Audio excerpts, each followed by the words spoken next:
President Trump was overseas early Wednesday, but impeachment back home was front and center in his comments at the World Economic Forum in Davos, Switzerland. Oh, no, I have great confidence in the Senate. These are great people. It's a whole hoax. It's called the impeachment hoax. And we've had it from the beginning, from the day I got elected, this was going on. And you look at Congressman Al Green, he said the only way we can win is to impeach him. And he meant it, too. He meant it. He shouldn't have said it from his standpoint, but he meant it. Mr. Trump's 2020 campaign says the proceedings are helping its efforts. Earlier this month, his re-election arm announced a $46 million fundraising haul during the last quarter of 2019, crediting that windfall to impeachment. To see how the other side of the aisle is responding, let's bring in Democratic strategist Sabrina Singh. She was the press secretary for Senator Cory Booker's presidential campaign. Welcome, Sabrina. Great to see you again. So we know the Trump campaign is saying impeachment is helping. They're using it in messaging and fundraising. So how can Democrats use the issue to their advantage?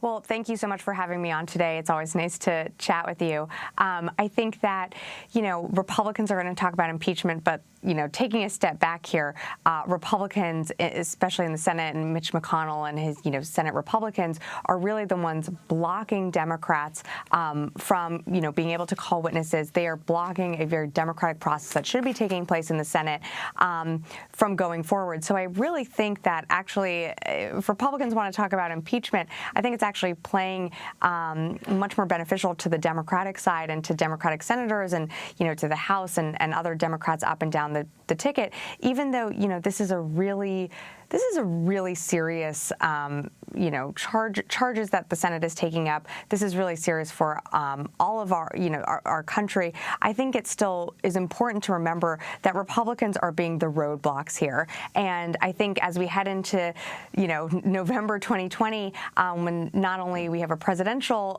nominee at the top of the ticket going up against Donald Trump, but Democrats up and down the ticket, voters are going to be concerned about what Republicans did to hold Donald Trump accountable. And I think what we're seeing right now is that, they voted against every single amendment that Senator Schumer has introduced that, would make this a more transparent and inclusive process. I think that's really going to play out at the ballot box this November.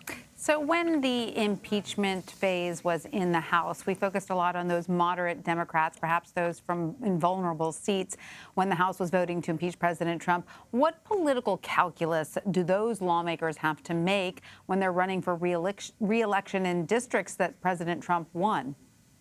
I think this is such a sobering moment for our country that, of course, political calculation is there. But what these members are doing and what they have done before, they sent over the articles of impeachment to the Senate is holding this president accountable. This is the third time that our country has really gone through an impeachment trial. And so, you have to be able to explain that to voters. You have to be able to explain why you voted the way you voted. But I think at the end of the day, voters want to see a check on this president. They want to see justice and balance brought back to this country. And so, I do think that this is an easy argument to make to voters of saying, look, I didn't vote to just, impeach the president. I voted to hold him accountable. And I think that's what voters want to hear when we head into November 2020. Right. And so, Sabrina, let's talk about 2020 and those presidential candidates that are serving as jurors in the president's impeachment trial. There are 4 senators. So how much of an impact does taking time off the trail have on their campaigns at this stage in the race, with Iowa looming? Like you said, Iowa is looming.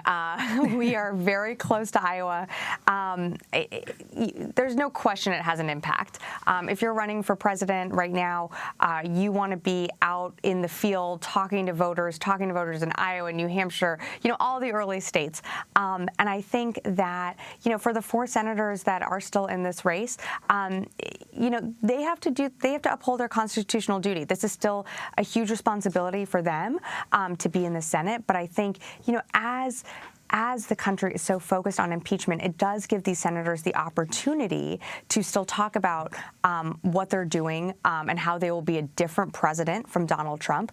And I mean, there's no question that I think senators who are in the Senate chamber right now, they are finding ways to reach out to voters. I know from a friend who is on the Amy Klobuchar campaign, she is doing a town hall with voters in Iowa, a remote teletown hall. So there are ways to continue to reach voters even if you're not in the state. But there's no question, the candidates that are not in the Senate right now can be in Iowa 24/7 meeting with voters. That's just something that each campaign will have to reckon with individually. And so are you seeing those candidates not serving as jurors? Are they tackling impeachment on the campaign trail? I mean, obviously they're taking advantage of this chance to be out there without some of those, fierce competitors who are stuck in the Senate. But are they talking about impeachment? I think we saw today that each of the candidates were asked about impeachment. I don't know that that's necessarily coming from voters. I think, reporters, of course, want to ask about the news of the day, and that's really important to get each candidate's take on where they stand on impeachment. But, I think the voters in Iowa, they want to know what you're going to do to drive down prescription, drug costs. They want to know about how you're going to grow the economy when jobs seem to be leaving the country. So while impeachment is certainly on our minds, I think it's something that looms in the background. It might not be the question that every voter is asking at each town hall with every candidate. Right. And Sabrina, of course, you worked for Senator Cory Booker's campaign. We last spoke to you in that capacity. He's now in Washington for the impeachment trial. First off, what are his spirits like these days post-campaign trail? And can you give us any insight on how he did prepare for the impeachment trial? Yeah. Cory is such a positive person that when he made the decision to exit the race and suspend his campaign, he just knew it wasn't his time. And he was not, he said this from the beginning, he was not going to be a candidate that stayed in this race to pull resources away from other candidates. And I find that really admirable. And so, with the impeachment trial happening this week, it was going to pull him off the campaign trail.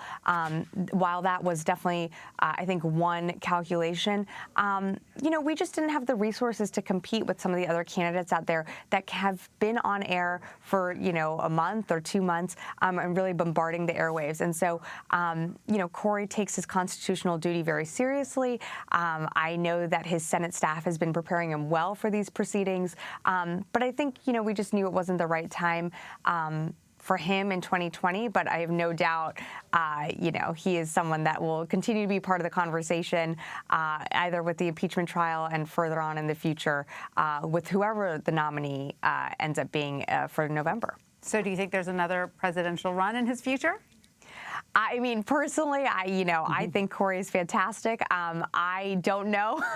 I think right now, all he is focused on right now is the impeachment trial. Hopefully he's catching up on some sleep, if that's possible during this trial. But I don't really know the answer to that. I think that's a question that Cory will have to answer for himself. And he has no regrets. If he looks back, there's nothing he would have done differently. I think looking back in hindsight, you always can see things that you would have done differently. But we ran a really great campaign. We had such great talent from our campaign manager, down and Cory. I think, there were not major missteps that you saw. I think it just unfortunately wasn't his time. So I certainly have no regrets about joining Cory in the race. And, I hope the people that supported him throughout also feel the same way. Sabrina Singh, thank you so much for joining us. Thank you for having me.